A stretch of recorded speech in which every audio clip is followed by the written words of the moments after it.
बिहार में 3 रैलियां हो रही हैं। महागठबंधन की रैली हो रही है, बीजेपी की रैली हो रही है, लेकिन एक और रैली हो रही है जिसकी चर्चा हो रही है। वो है पूर्व मुख्यमंत्री जीतन राम मांझी की रैली। गया में रैली होनी है और लगातार उसके लिए कैंपेन भी हो रहा है। हमारे साथ खुद जीतन राम मांझी हैं। सर, रैली आपकी भी रैली होने वाली है, उसकी भी, उस पर भी सबकी निगाहें टिकी हुई होंगी। आप लोग लगातार तैयारी कर रहे हैं, किस स्तर तक तैयारी पहुंची है? देखिए, हम लोग एक यात्रा निकाले थे, गरीब संपर्क यात्रा। गरीब संपर्क यात्रा खास करके माननीय मुख्यमंत्री जी का समाधान यात्रा था, उसका सप्लीमेंट्री वो यात्रा हम निकाले, क्योंकि हम महसूस किया कि माननीय मुख्यमंत्री जी समाधान यात्रा में जाते हैं तो पदाधिकारी लोग वाकई विक्टिम को नहीं आने देते हैं उनके नजदीक में, और कुछ अपना चीज दिखला करके जो बनाया है या बना लेता है उसको दिखला देता है। मुख्यमंत्री खुश हो जाते हैं कि हाँ भाई बहुत अच्छा काम हुआ है। हाँ, ये जरूर है कि मुख्यमंत्री के जाने से समूचे जिला में एक तरह से संवेदना हो जाती है, सबको अलर्ट हो जाता है, जो गलत काम कहीं कुछ है उसको सुधारता है वो लोग, तो वो फायदा है। लेकिन उसके बावजूद भी गरीब लोग, जो शेड्यूल कास्ट के महादलित के लोग हैं, जो घर में बसते हैं, उनको झोपड़ी नहीं है, वो टाट टिकुल पर बसे हुए हैं, और ये जो अभी बुलडोजर चलाया जा रहा है, उनके घर को उजाड़ा जा रहा है, ये समस्या कहीं नहीं मुख्यमंत्री के सामने आई। और ये समस्या गांव गांव में है। सब कोई डर से भगाया जा रहा है कि साहब हम सड़क पर बैठे कहें किनारा में, नदी किनारा में है, हटा दिया जाएगा। और वही है कि उसी तरह का अगर मल्टी स्टोरीड मकान बना हुआ है उसको कोई नहीं तोड़ता है। ये माननीय मुख्यमंत्री से किसी ने नहीं कहा। हम इस सब चीज को जानने के लिए यात्रा किया और कलेक्ट किया है। कलेक्शन हो रहा है, 26 तारीख को पूरा कलेक्शन हो जाएगा। एक चीज, दूसरी चीज, जो जमीन हमें दे दी गई, चाहे भूदान से हो, सीलिंग से हो, बिहार सरकार से हो, दे दी गई है पेपर में, उस पर हमको कब्जा नहीं है, कब्जा किसी दूसरे का है। हम बार बार जा रहे हैं और इस तरह का केस भी माननीय मुख्यमंत्री के पास लोग नहीं आने दिया, और इस तरह का हर ब्लॉक में, हर पंचायत में केसेज है। हम उस केस को भी कलेक्ट कर रहे हैं और वो सारा केस ले करके 26 तारीख के बाद माननीय मुख्यमंत्री जी से मिलेंगे और कहेंगे सर इसका समाधान आप करा देते हैं तो आपका समाधान यात्रा पूर्ण होगा। तो कहने का मतलब माननीय मुख्यमंत्री जी को सहयोग करने के लिए हम ये गरीब संपर्क यात्रा निकाला, और उसकी पूर्णाहुति 26 तारीख को इसलिए किया है कि हर जगह जहां जहां गए तो उस समय तो सब तो दरखास्त लेके तैयार नहीं था। सब जगह हमने कहा कि ऐसी ऐसी बात है बाबू, तुम लोग दरखास्त करो, हल्ला करने से नहीं होगा, गुलाल करने से नहीं होगा, तुम्हारा नाम नहीं हम जानते हैं, तुम्हारा गांव नहीं जानते हैं, तुम एक दरखास्त बाबू भैया से लिखवाओ। हम विकास मित्र, टोला सेवक, ये सबसे अनुरोध किया है कि देखो ये सबको मदद करो, दरखास्त बना करके दो। हम समझते हैं कि हमको 10-20 हजार दरखास्त आएंगे और वो दरखास्त को अलग अलग हम लोग छांटेंगे, जमीन से कौन है, मकान से कौन है, और क्या से कौन है, और उस सब चीज को लेकर माननीय मुख्यमंत्री को हम देंगे। तो इसलिए हमने यात्रा निकाला और उसकी पूर्णाहुति 26 तारीख को करेंगे। और 26 तारीख को हमको विश्वास है कि गया के जो गांधी मैदान है उसमें लाख आदमी से नीचे नहीं आवेंगे।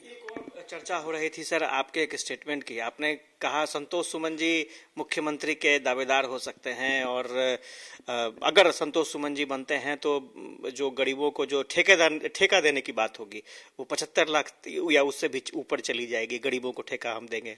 ये जो पिछले बात आप बोल रहे हैं इसमें कोई सच्चाई नहीं है।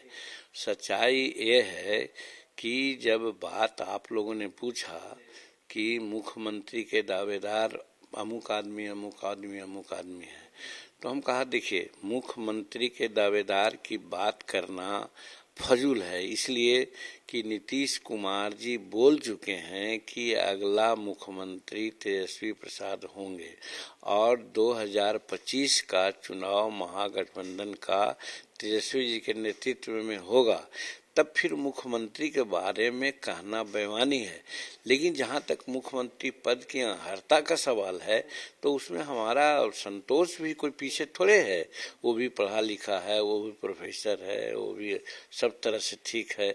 तो वैसी परिस्थिति में वो भी हो सकता है। हमने सिर्फ बात ये कही। और रही बात जो ठेकेदारी पेकेदारी की बात कही, वो हम कहते हैं कि हम 9 महीना मुख्यमंत्री रहे तो हम कुछ काम ऐसा किया, करीब करीब 34-35 ऐसे फैसला है जिसको अगर इम्प्लीमेंट कर दिया जाए तो हम समझते हैं बिहार का भविष्य बदल सकता है। अब ठेकेदारी की बात कहिए, आज ठेकेदारी में 10-20 आदमी लोगों का एक है मोनोपोली है। वही यहाँ बैठे हुए हैं, सब ठेका वो मैनेज कर लेते हैं और दूसरे को बांटते हैं ठेकेदारी। कुछ परसेंटेज अपना इनका होता है, कुछ परसेंटेज उनको देते हैं और जिसको वो बांटते हैं वो भी किसी दूसरे को बांटता है। मतलब लेयर लगा हुआ है और नीचे जाते जाते गरीब तबके के लोग होता है वो मुंशीगिरी करता है, वो ठेकेदारी नहीं करता है, तो काम करता है वो और पैसा लेते हैं ये लोग। तो इसीलिए हम जब थे तो 75 लाख रुपया तक के शेड्यूल कास्ट महिला और अति पिछड़ा और मुस्लिम में जो मोमिन्स हैं वो सबके लिए आरक्षण कर दिया था कि ये सब लोगों के लिए भी आरक्षण रहेगा। अगर मौका हमको मिलता तो हम 5 लाख 75 लाख नहीं 5 करोड़ तक के हम कर देते। लेकिन यहाँ पर हम नीतीश कुमार जी को ये कहते हैं कि पहले तो उन्होंने रद्द कर दिया, रद्द करने के बाद 25 लाख तक किया। तो 25 लाख करने से तो कोई फायदा नहीं, क्योंकि 25 लाख तो डिपार्टमेंटल होता ही है। तब उसको उन्होंने कहा 50 लाख तक किया और वो 50 लाख की फाइल आज भी फाइनेंस में पड़ी हुई है। तो अगर हमारे लोग होंगे तो हम लोग तो सबसे पहले यही करेंगे कि जो अनएम्प्लॉयड लोग हैं, आज नक्सलाइट कहे जा रहे हैं, आज अनेक प्रकार की वारदातें होती है, उनको हम जॉब देंगे, उनका पेट भरेंगे। तो क्यों इधर उधर की बात करेगा। इसलिए ठेकेदारी करने का, ठेकेदारी देने का या ठेकेदारी बहाल कर ठेका देने का हम ऐसा पहल करेंगे। एक चीज और है सर कि कल अमित शाह भी आ रहे हैं, एक बड़ा कार्यक्रम पटना में भी होना है, तो किस तरह से उनके दौरे को देखते हैं? ये सबका अपना अपना फर्ज है।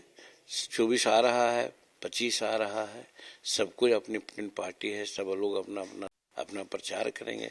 इसलिए वो आ रहे हैं, अगर पार्टी के लिहाज से भी तो भी कोई गलत नहीं है। दूसरी बात वो गृह मंत्री हैं, गृह मंत्री के बहाने भी उनको समूचे राज्य में घूमना है, तो सब जगह वो घूम रहे हैं। तो उनके आने को हम कोई अदरवाइज नहीं मानते हैं, उसको हम पॉलिटिकल नहीं लेते हैं। और वो आ रहे हैं तो हम लोग भी तो कल जा रहे हैं रैली करने के लिए पूर्णिया में। तो इस पर अगर कोई प्रश्न उठावेगा तो गलत चीज है। अपना अपना दम सब कोई लगाएगा, जनता के सामने अपनी बात को सब कोई प्रस्तुत करेगा। तो इसमें डेमोक्रेसी की तो यही खूबसूरती है। एक चीज और है सर कि मंत्री सुरेंद्र यादव है, उन्होंने कल ये कह दिया कि जो भी आने वाली पीढ़ी होगी सेना में वो हिजड़ों की फौज होगी और अग्निवीर पर उन्होंने सवाल उठा दिए। तो इस तरह का आपत्तिजनक बयान देना, इससे पहले भी सेना पर उन्होंने बयान दिया। नहीं, सेना पर किसी प्रकार का बयान देना आपत्तिजनक है ही है, ऐसा नहीं कहना चाहिए। लेकिन जहाँ तक अग्निवीर का सवाल है, अग्निवीर को 4 वर्ष तक मात्र नौकरी में रखना और बाद में वो निकाल देंगे उनको, तो उससे समाज में कोई अच्छा मैसेज नहीं जाएगा। अगर ट्रेंड होकर के आदमी जाएंगे, अगर उनको रोजगार नहीं मिलेगा, पेंशन नहीं मिलेगा, तो वो गलत रास्ता भी अपना सकते हैं। और गलत रास्ता अपनाएंगे तो वो ट्रेंड हैंड होते हैं, तो ज्यादा कारगर ढंग से वो गलत काम कर देंगे, ये हो सकता है। लेकिन हिजड़ा बनाना और सेना पर कोई उंगली उठाना उचित नहीं है। सेना के बल से ही तो हम लोग सोते हैं और बेचारे वो लोग जागते हैं। तो ऐसी परिस्थिति में अगर वो इस तरह की बात बोले हैं तो आपत्तिजनक है। जितेंद्र मांझी जी थे और ये बता रहे थे कि किस तरह की रैली है, किस तरह की तैयारी हो रही है और स्वाभाविक तौर पर एक बड़ा कार्यक्रम गया में होने वाला है, सबकी निगाहें उस पर टिकी हुई हैं और स्वाभाविक तौर पर वहां से एक बड़ा मैसेज भी देने की कोशिश की जाएगी पूर्व मुख्यमंत्री की तरफ से। कैमरा पर्सन श्याम के साथ आशुतोष चंद्रा, कशिश न्यूज, पटना।